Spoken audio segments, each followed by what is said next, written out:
आज के अखबार में 100 से ज्यादा खबरें निकली हुई हैं, लेकिन उसमें से मैं 5 खबरों की चर्चा करता हूं।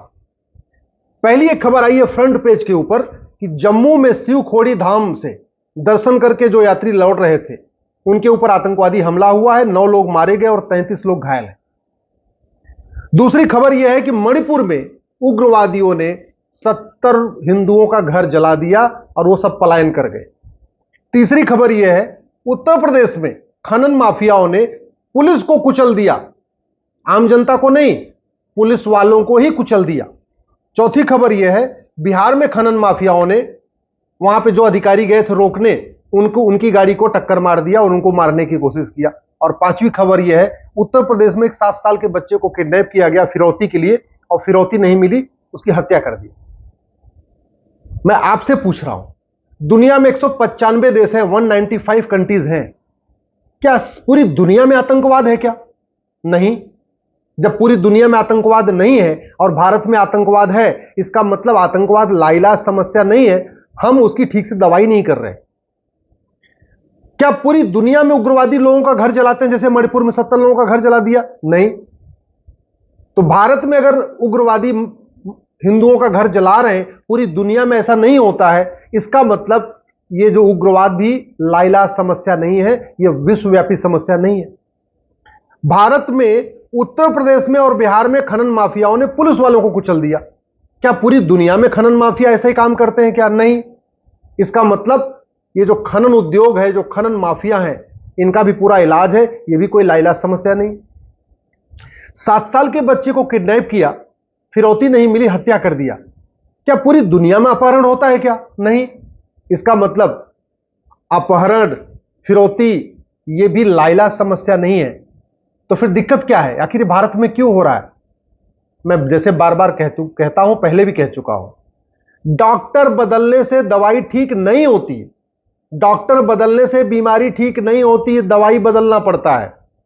वैसे ही शासक बदलने से भ्रष्टाचार अपराध खत्म नहीं होता, शासक बदलने से आतंकवाद, अलगाववाद, कट्टरवाद, जिहाद खत्म नहीं होता, शासक बदलने से माओवाद, नक्सलवाद खत्म नहीं होता, नियम कानून बदलना पड़ता है। कानून जहां कठोर है वहां शांति है, समृद्धि है, खुशहाली है। आप देख लीजिए, सिंगापुर में शांति है, समृद्धि, खुशहाली है, जापान में शांति है, समृद्धि, खुशहाली है, नीदरलैंड में शांति है, समृद्धि है, खुशहाली है, और भी दुनिया के कई सारे देश हैं, न्यूजीलैंड है, डेनमार्क है, वहां वो समस्याएं नहीं है। चीन में देख लीजिए, जो समस्या भारत में वो चीन में तो नहीं है। अलगाववाद, कट्टरवाद, जिहाद, मजहबी उन्माद खत्म करना है, अगर माओवाद, नक्सलवाद खत्म करना है, सबसे हमें पहले भारत में समान शिक्षा लागू करना पड़ेगा, 1 नेशन 1 एजुकेशन कोड। लद्दाख से लक्षद्वीप, कच्छ से कामरूप तक सबकी एक किताब करना पड़ेगा। ये जो मुगलों की शिक्षा व्यवस्था चल रही है, मदरसा, इसको बंद करना पड़ेगा। अंग्रेजों की जो शिक्षा व्यवस्था है, मिशनरी, इसको बंद करना पड़ेगा। 1 नेशन 1 सिलेबस होना चाहिए। सब बच्चे अपनी अपनी भाषा में पढ़े, लेकिन किताब एक होनी चाहिए, और वो भी प्राइमरी में संस्कार वाली शिक्षा देना है। प्राइमरी में आपको physics, chemistry, math, zoology, botany पढ़ाने की जरूरत नहीं है। प्राइमरी में पहले बच्चे को अच्छा इंसान बनाइए, अच्छा बेटा बने, अच्छा नागरिक बने, अच्छा भाई बने, अच्छी बहन बने, यह सिखाने की जरूरत है। अगर हम चाहते हैं भारत में शांति आए, समृद्धि आए, अलगाववाद, कट्टरवाद, जिहाद, मजहबी उन्माद खत्म हो, तो सबसे पहले भारत में हमें काला धन रोकना पड़ेगा, हवाला खत्म करना पड़ेगा। जो बाहर से विदेशी फंडिंग आ रही है, चाहे वो FCRA के जरिए आ रही है, हवाला के जरिए, उसको रोकना पड़ेगा। तरीका क्या है? सबसे पहले FCRA कानून को खत्म करना पड़ेगा। जब तक FCRA चलेगा, जो कांग्रेस ने 2010 में बनाया था, तब तक विदेशी फंडिंग नहीं बंद होगी। विदेशी फंडिंग नहीं बंद होगी तो आतंकवाद, अलगाववाद, कट्टरवाद, जिहाद बंद नहीं होगा। हम चाहते हैं भारत में शांति आए, समृद्धि आए, हमें 1 नेशन 1 टैक्स लागू करना पड़ेगा। ये जो कानूनों का मकर जाल है ना, इसकी वजह से भारत में ब्लैक मनी जनरेट हो रही है। ये जो income tax, TDS, VAT, GST, फलाने ढिकाने जो चल रहा है ना, इसको बंद करना पड़ेगा। बैंकिंग ट्रांजैक्शन टैक्स लागू करना पड़ेगा, 1 नेशन 1 टैक्स लागू करना पड़ेगा, तब जाके ब्लैक मनी रुकेगी। ब्लैक मनी रुकेगी, आतंकवाद, अलगाववाद भी रुकेगा, क्योंकि आतंकवादियों, अलगाववादियों की पूरी फंडिंग ब्लैक मनी से ही होती है। हमें अगर भारत में शांति, समृद्धि लाना है तो हमें एक यूनिफॉर्म बैंकिंग कोड लागू करना पड़ेगा। मेरी PIL चल रही है कोर्ट में, RBI को खबर नहीं लग रही है और विदेशों से फंडिंग हो जा रही है। ये जो भारत के अंदर विदेशी बैंकें हैं ना, जिनकी शाखाएं भारत में है, जैसे HSBC बैंक है, वेस्टर्न यूनियन है, अमेरिकन एक्सप्रेस है, ये जो विदेशी बैंकें ये बाहर से ब्लैक मनी को भारत में फंडिंग कराती हैं, खालिस्तानियों को भी फंडिंग कराती हैं, आतंकवादियों को भी फंडिंग कराती हैं, जितने देश विरोधी आंदोलन उनकी फंडिंग कराती है। तो एक यूनिफॉर्म बैंकिंग कोड लागू करना पड़ेगा, यूनिफॉर्म टैक्स कोड लागू करना पड़ेगा, यूनिफॉर्म एजुकेशन कोड लागू करना पड़ेगा, सबसे इंपॉर्टेंट यूनिफॉर्म पुलिस कोड लागू करना पड़ेगा। जब तक पूरे देश की पुलिस एक कानून से नहीं चलेगी और पुलिस स्वतंत्र और निष्पक्ष नहीं होगी, कुछ नहीं बदलेगा। नेता आएंगे, सांसद बदलेंगे, मंत्री बदलेंगे, विधायक बदलेंगे, मुख्यमंत्री बदलेंगे, भ्रष्टाचार और अपराध रत्ती भर खत्म नहीं होगा, अलगाववाद, कट्टरवाद, जिहाद रत्ती भर खत्म नहीं होगा, घुसपैठ, धर्मांतरण रत्ती भर खत्म नहीं होगा। One nation one police code लागू ही करना पड़ेगा। और सबसे इंपॉर्टेंट, हमें एक one nation one penal code लागू करना पड़ेगा। ये हमने जो कानूनों का मकड़ जाल बना रखा है ना, दुनिया भर के कानून, जितने अपराध उतने कानून, जितने अपराध उतने कानून बना रखे हैं, ये कानूनों का मकड़ जाल खत्म करना पड़ेगा। हमें अमेरिका के फेडरल पिनल कोड की तरीके one nation one penal code, जितने अपराध हैं, चाहे वो 150 अपराध हैं या 200 अपराध हैं या 250 अपराध हैं, सबकी लिस्ट बना के चैप्टर वाइज, घूसखोरी चैप्टर 1, जमाखोरी चैप्टर 2, मिलावटखोरी चैप्टर 3, कालाबाजारी चैप्टर 4, आतंकवाद चैप्टर 6, अलगाववाद चैप्टर 8, ऐसे करके हमें एक एक चैप्टर के लिए एक एक अपराध करना पड़ेगा, लेकिन किताब एक करनी पड़ेगी। ये हमने घटिया कानूनों का मकड़ जाल बना रखा है। और सोचिए, एक तो हमने 50 कानून बना रखे और किसी भी कानून में भ्रष्टाचारियों और अपराधियों की ना 100% संपत्ति जब्त करने का प्रावधान है, किसी भी कानून में नागरिकता खत्म करने का प्रावधान नहीं है, किसी भी कानून में 1 साल के अंदर आजीवन कारावास फांसी देने का प्रावधान नहीं। इतनी हत्याएं हो चुकी हैं कश्मीर में, इतनी हत्याएं हो गई मणिपुर में, किसी एक अपराधी को, किसी एक अलगाववादी को फांसी हुई, किसी एक अलगाववादी की नागरिकता खत्म हुई, किसी एक अलगाववादी आतंकवादी के 100% प्रॉपर्टी जब्त हुई क्या? नहीं हुई। जब नहीं हुई तो खौफ नहीं पैदा हो रहा है, शिक्षा में संस्कार नहीं है और कानून का खौफ नहीं है। कानून का खौफ क्यों नहीं है? क्योंकि मुकदमे चलते हैं 30 साल 40 साल। वो यासिन मलिक 1990 में जिसने हमारे एयरफोर्स के सैनिकों को मारा था, आज तक बाहर घूम रहा है, अभी मुकदमा चल रहा है उसका, अभी डिस्ट्रिक्ट कोर्ट में चल रहा है, इसके बाद हाई कोर्ट चलेगा, सुप्रीम कोर्ट चलेगा, तब तक वो खुद ही चला जाएगा। ये सिचुएशन है, फिर कानून का खौफ कैसे पैदा होगा? अगर हम चाहते हैं भारत में शांति समृद्धि आए, आतंकवाद, अलगाववाद, कट्टरवाद, जिहाद, मजहबी उन्माद, धर्मांतरण, घुसपैठ बंद हो, तो हमें भारत में one nation one administrative code लागू करना पड़ेगा, कि यूनिफॉर्म एडमिनिस्ट्रेटिव कोड लागू करना पड़ेगा।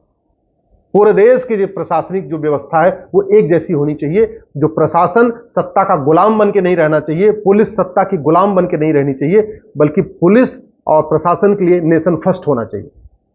नेशन फर्स्ट जब तक पुलिस के लिए नहीं होगा, पीपल फर्स्ट जब तक पुलिस के लिए नहीं होगा, तब तक कुछ नहीं बदलेगा। सरकारें आएंगी जाएंगी, सांसद बदलेंगे, मंत्री बदलेंगे, विधायक बदलेंगे, नीचे कुछ नहीं होगा। न रत्ती भर भ्रष्टाचार खत्म होगा, न रत्ती भर अपराध खत्म होगा, न नकल माफियाओं का कारोबार बंद होगा, न सड़क माफियाओं का कारोबार बंद होगा, न खनन माफियाओं का कारोबार बंद होगा, कुछ नहीं होगा, एक रत्ती भर खत्म नहीं होगा।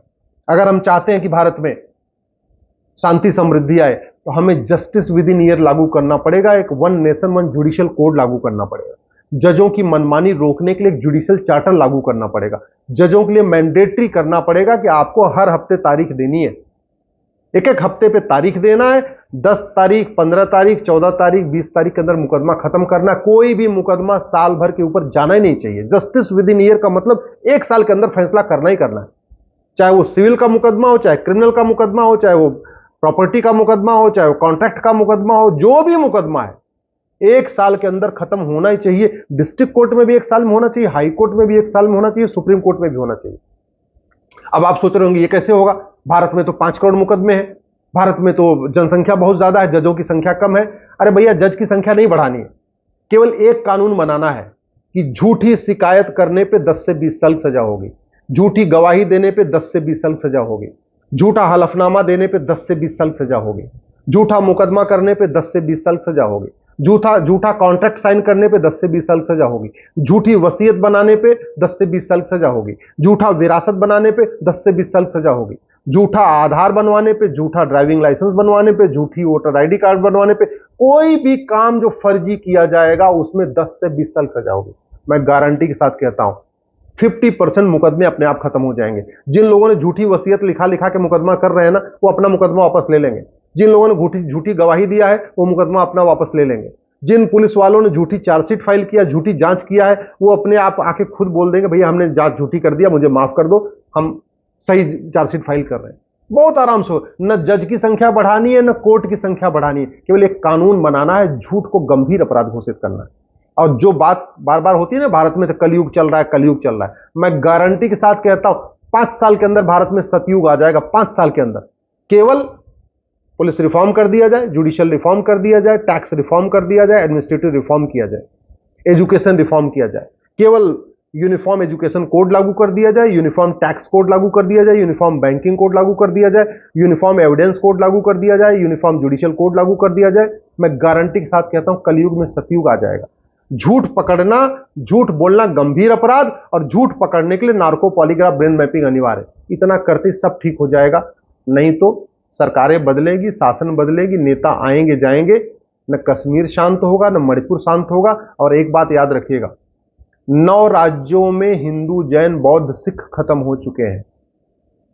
800 जिलों में से 200 जिलों में हिंदू, जैन, बौद्ध, सिख खत्म हो चुके हैं। 6000 तहसीलों में से 1500 तहसीलों में हिंदू, जैन, बौद्ध, सिख खत्म हो चुके हैं।